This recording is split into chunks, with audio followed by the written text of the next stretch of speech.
Icon star Allu Arjun పుట్టినరోజు అంటే అభిమానులకు ఎప్పుడు పండుగ లాంటిది. ఈసారి అయితే ఆ ఆనందం మరింత పెరిగింది. కారణం 'రాఖ' సినిమా అనౌన్స్‌మెంట్.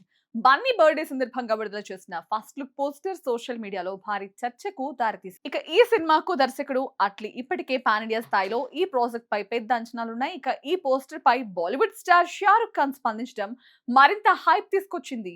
ఆయన సోషల్ మీడియాలో పోస్టర్ ని షేర్ చేసి చాలా ఆసక్తికరంగా ఉంది, మాస్ గా ఉంది అంటూ అల్లు అర్జున్ కు శుభాకాంక్షలు తెలిపారు. రాక ఫస్ట్ లుక్ లో బన్నీ పూర్తిగా కొత్త లుక్ లో కనిపించాడు.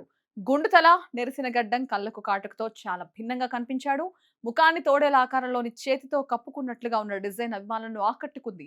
చాలా మంది ఆయన్ని గుర్తుపట్టలేనంతగా మారిపోయారని కామెంట్లు చేస్తున్నారు. దర్శకుడు అట్లీ కూడా ఈ సినిమా గురించి భావోద్వేగంగా మాట్లాడాడు. ఇది తన 18 ఏళ్ల కళ అని, ఇక ఈ కథ కోసం చాలా కాలంగా ఎదురు చూస్తున్నానని చెప్పాడు.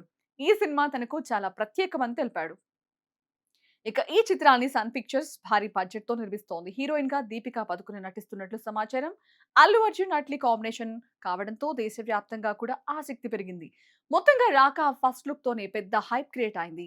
ఈ సినిమా 2027లో విడుదలయ్యే అవకాశం ఉందని చెప్తున్నారు. ఇక రాబోయే రోజుల్లో ఈ సినిమాకు సంబంధించిన మరిన్ని అప్డేట్స్ కోసం అభిమానులు ఆసక్తిగా ఎదురు చూస్తున్నారు.